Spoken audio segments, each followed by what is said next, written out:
Itupin mo yung ano. Itupin lang yung sa may gilid. Sa may ano. Pinakabulot sa ano. Kailangan nakataas ito. Sa panalangin po natin mga kagulong ay pigit po natin ang mata.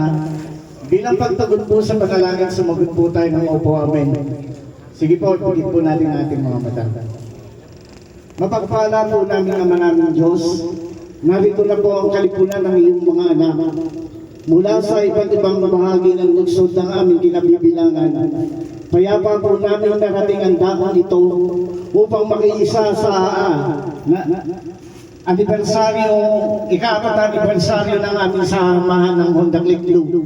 Pagpalain mo po ang bawat isa sa amin o dakilang Ama, lalong-lalo na ang mga namimulong sa bawat isa sa amin. Nawasang sangkapan mo sila ng kapangyarihan na nagmumula sa iyo o dakilang Diyos upang mapangunahan po ang aming samahan sa masigla na paglilingkod sa iyong makabanal na pangalan at sa kaiunlad po ng aming samahan. Salamat po, dakilang Diyos, at ibinigay po nila sa aming unahan.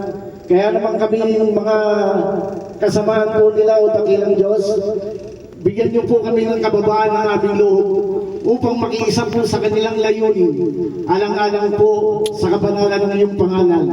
Buo po ang aming pag-asa at pananampalataya o dakilang Ama. Ibabasbas mo po ang kapayapaan sa buong ng aming pagtitipon.